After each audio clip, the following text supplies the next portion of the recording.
एकरा सिवा नहीं काम बटका चरित्र पर नहीं लगा हम बटका चरित्र पर नहीं लगा हम बटका ता एकरा सिवा नहीं काम बटका चरित्र पे नहीं लगा हम बटका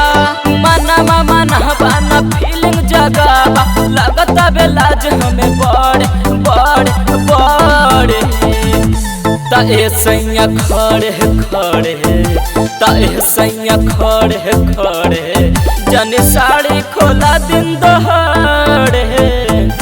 ता ए सैया खड़े खड़े जन साड़ी खोला दिन दहाड़े दहाड़े ता ए सैया खड़े खड़े जन साड़ी खोला दिन दहाड़े भावेला न रह जा राउर एक कहूँ चरहिता एक कहूँ अलहंगिया न छोड़ेला पविता छोड़ेला पविता भावेला न राजा राउर इह चरहिता एक कहूँ अलहंगिया न छोड़ला पविता जब जब मुंडा बना के आवेला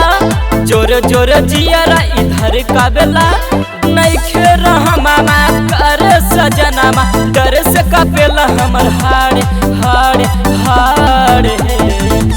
ता ए सैया खड़े खड़े ता ए सैया खड़े खड़े जन साड़ी खोला दिन दहाड़े ता ए सैया खड़े खड़े जन साड़ी खोला दिन दहाड़े दहाड़े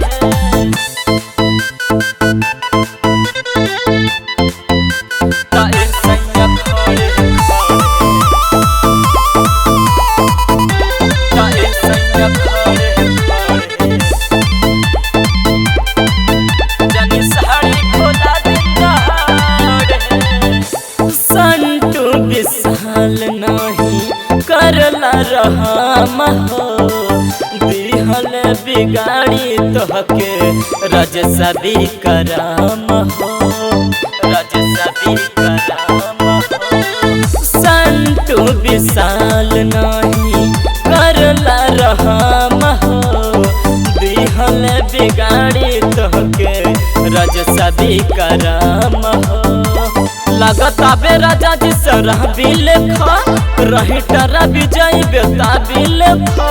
मोड़े लकलैया एहो निरदैया लगेला ऊपर जब चढ़ चढ़ चढ़ ता ए सैया खड़े खड़े ता ए सैया खड़े खड़े जन साड़ी खोला दिन दहाड़े ता ए सैया खड़े खड़े जन साड़ी खोला दिन दहाड़े दहाड़े।